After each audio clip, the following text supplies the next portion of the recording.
Gimana? Kaget? Saya aja kaget, apalagi Anda. Hihihihihihi. Halo para fans dimanapun kalian berada. Kembali lagi bersama saya Miao, reviewer film horor terbaik abad ini, sekaligus seekor kucing yang harus membiayai babu saya yang tidak bisa beli Whiskas di rumah. Kali ini saya akan mengangkat sebuah film yang terinspirasi dari lagu Kasih Ibu Kepada Beta, karya Bapak Joko Anwar. Jadi bersiaplah untuk terpana, ambillah secentong nasi, ikan gereh dan lombok Anda, mau sambil madang atau kayang boleh juga. Dan inilah Pengabdi Saiton. Membenci orang itu sarang dosa, memfitnah orang itu sarang dosa, dosa, dosa, dosa, dosa, dosa. Film ini menceritakan sepasang keluarga yang hidup di pinggiran kota di Jakarta. Tepatnya di sebuah rumah tua milik neneknya yang bernama Sayidah. Keluarga ini berisi 7 orang yang terdiri dari bapak, ibu, Rini, Tony, Bondi, Ian yang bisu, dan nenek. Cerita diawali dengan menyuguhkan masalah finansial keluarga mereka yang kehabisan uang untuk biaya pengobatan sang ibu yang sedang sakit. Penyakitnya begitu parah sehingga membuat sang ibu tak mampu bangun sendiri dan hanya berbaring di tempat tidur. Sebelum sakit parah, ibu adalah seorang penyanyi kondang yang terkenal dengan lagunya yang berjudul Kalam Malam. Karena masalah finansial tersebut, berbagai upaya dilakukan oleh keluarga ini untuk mendapatkan uang tambahan. Termasuk Rini harus berhenti kuliah dan meminta bayaran dari royalti lagu milik ibunya yang sempat berkarir menjadi penyanyi itu. Di siang hari, Rini mendengar bunyi lonceng ibunya. Lalu Rini menuju ke kamar ibunya. Sesampainya di sana, Rini malah melihat ibunya ketakutan pada saat melihat atap kamar itu. Rini pun bertanya-tanya, "Ibu, ini lihat apa sih? Lawang nggak ada apa-apa. Jangan-jangan matanya siwar atau udah bisulan ini?" Setelah ditenangkan, akhirnya ibunya tidak lagi ketakutan. Pada saat mereka makan malam, mereka mendengar suara lonceng dari atas. Pertanda sang ibu sedang butuh bantuan. Tony pun segera ke atas. Lalu dia menyisir rambut sang ibu. Aduh, kadang iri gitu loh saya ini. Udah lama gak dibelai sama si babu. Si ibu aja disisirin si Tony lah saya. Boro-boro disisirin malah saya yang disuruh mijetin. Lah malah curhat. Oke lanjut. Si Tony pun kaget karena rambut ibunya rontok teman-teman. Tiba-tiba jendela terbuka dengan sendirinya. Dan Tony ya sudah menutup jendela tersebut. Tak disangka ketika dia melihat ke belakang tiba-tiba mata ibunya langsung melotot menatap Tony. Dan jantung Tony pun mencelat. Karena si Tony bukanlah pria gentleman seperti pria idamanmu, Tony pun dengan terkupu-kupu langsung keluar dari kamar. Di malam itu juga, Rini melihat ayahnya sedang berbicara rahasia-rahasiaan dengan si ibu. Rini penasaran apa yang sedang mereka berdua bicarakan. Tapi karena menguping itu sarang dosa, Rini pun berlagak seolah tidak mau tahu. Tengah malamnya di hari yang sama, Rini mendengar lonceng sang ibu. Lalu ia langsung OTW ke kamar ibunya. Rini melihat kalau sang ibu bisa bangun. Penasaran dengan apa yang sang ibu lihat dari jendela, Rini pun mendekat dan...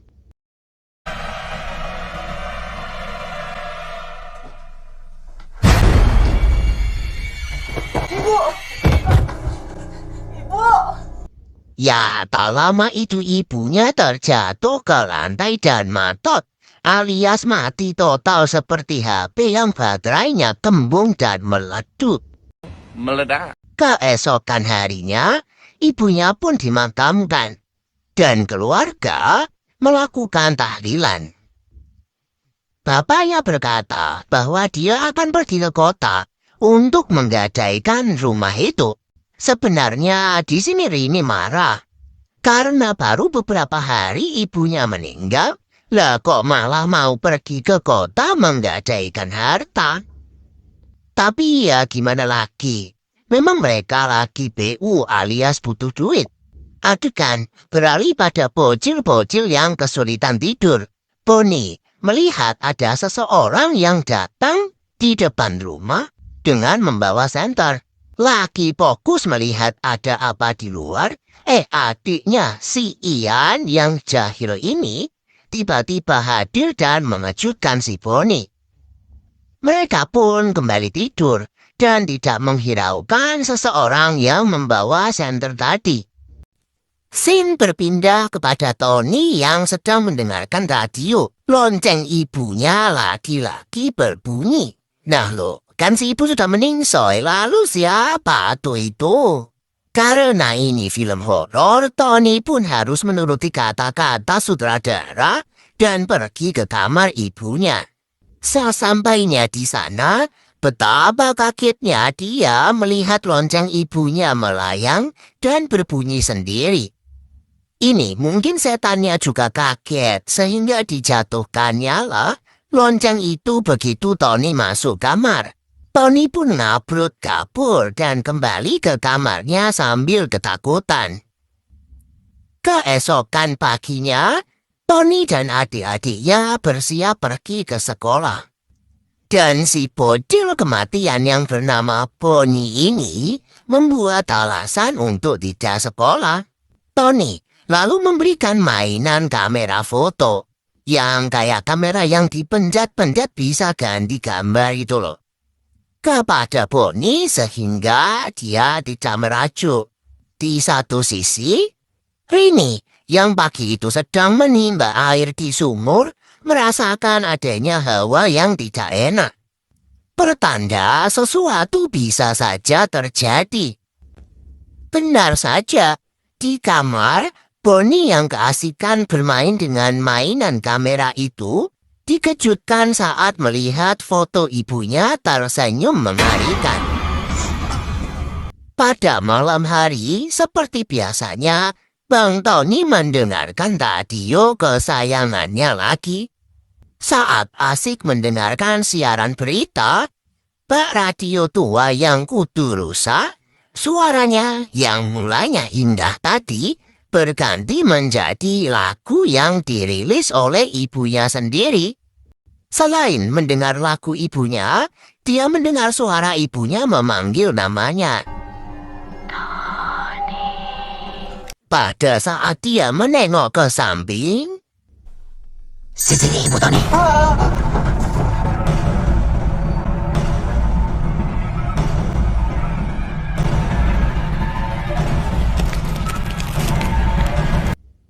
Ya, terdapat perempuan berambut panjang, bak keramas pakai sampo Lifebuoy 3 kilo berdiri tegak.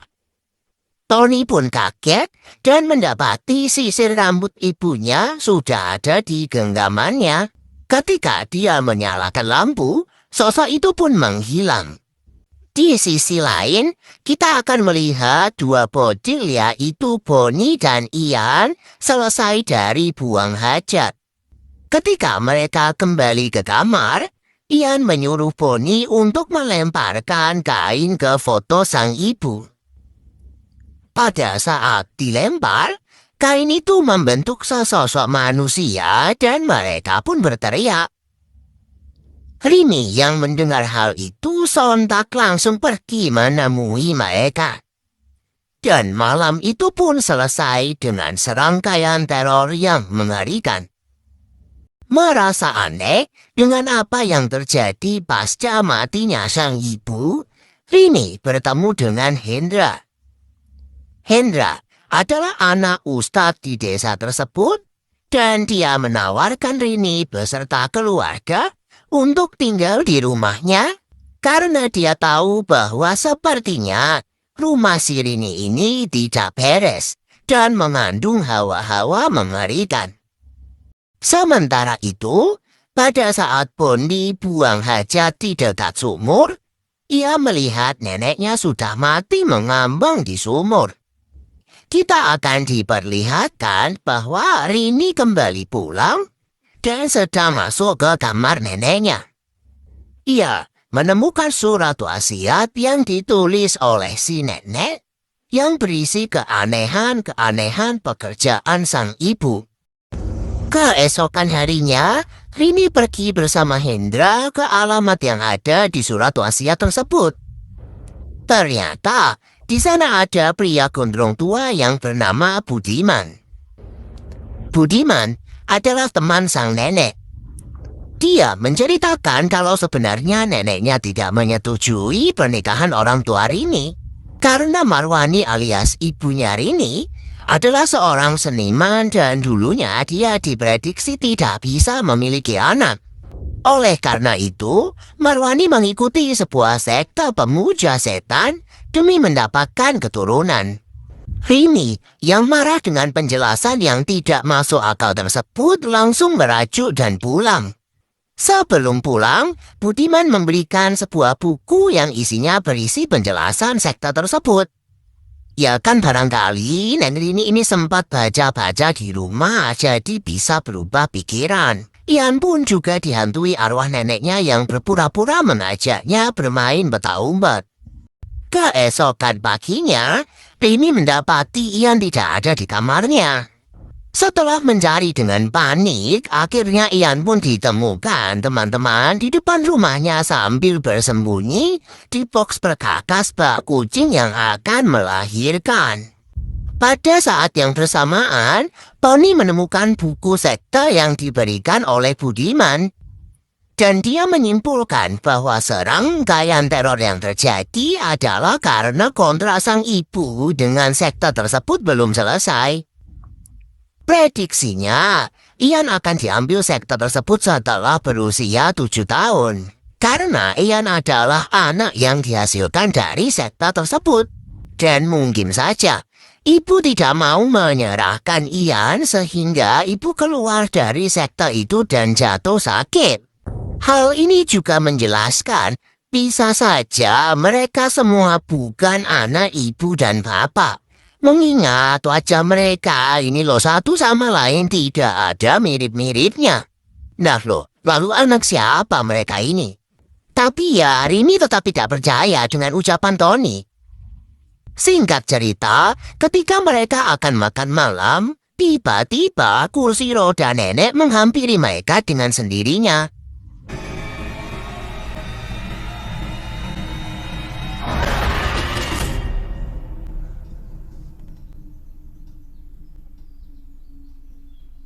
Seketika itu, Rini memanggil Pak Ustadz alias bapaknya Hendra untuk datang ke rumah. Ustadz itu pun mengingatkan dan meminta mereka untuk selalu beribadah kepada Tuhan. Bak mendapatkan hidayah dari alam semesta, Rini pun auto pergi sholat dan merasakan hawa yang menyeramkan. Pada saat selesai sholat,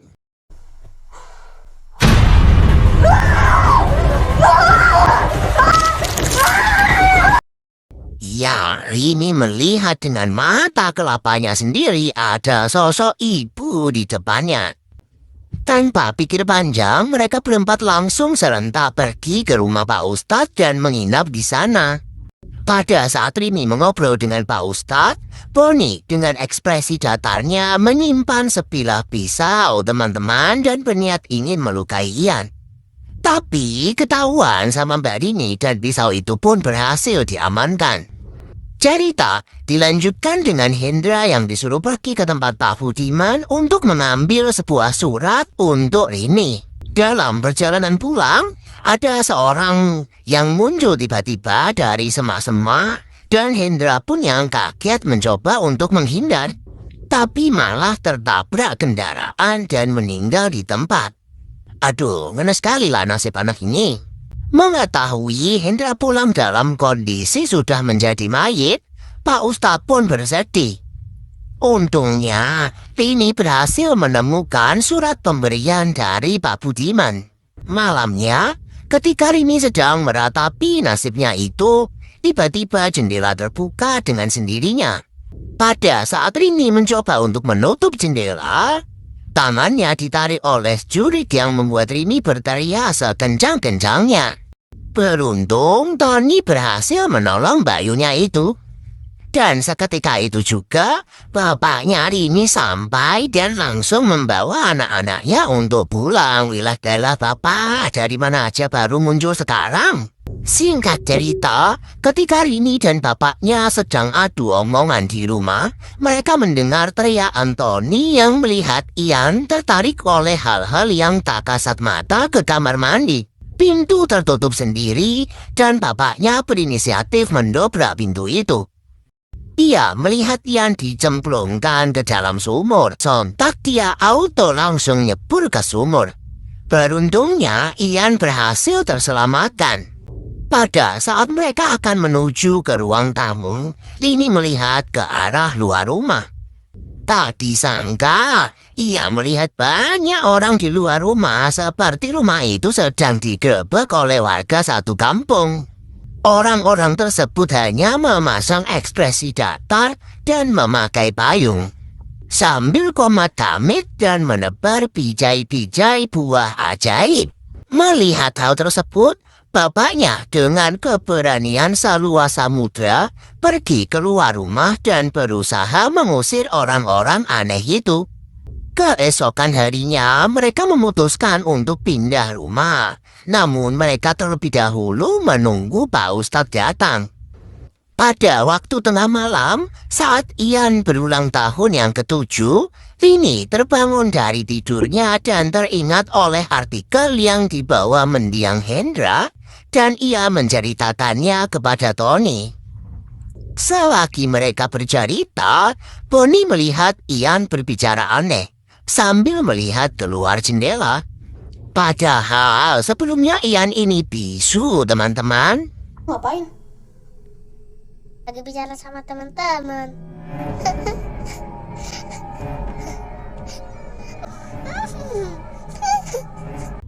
Bonnie melihat ke arah luar jendela itu, dan seketika ia terlihat beberapa poci dari luar jendela tersebut. Lantas Bonnie bersembunyi di bawah kolong kasur. Sang bapak yang tertidur pulas akhirnya bangun tepat di samping hantu ibu. Dengan nyawa yang belum penuh berkumpul, ayahnya pontang-panting keluar dari kamar dan mengunci kamarnya. Mereka semua lari dan mendapati Pak Ustadz yang sudah geblak berlumuran darah. Seketika terdengarlah suara Bonnie yang berteriak. Mereka pun langsung menghampiri dan menjemput Bonnie dari bawah kolong kasur. Mereka lalu bertanya, "Kemanakah Ian?" Dan Bonnie menjawab kalau Ian telah bertindak aneh dan tidak tahu pergi kemana. Si bapak langsung keluar dari rumah. Dan ia melihat bahwa Ian sudah dibawa oleh hantu ibu dan hantu-hantu lainnya. Ian yang tampak polos dan tidak tahu apa-apa ini malah melambaikan tangannya ke mereka sambil tersenyum seolah menyatakan perpisahan. Bapaknya yang ingin mengambil Ian kembali langsung ditarik oleh ketiga anak sisanya untuk kembali ke dalam rumah.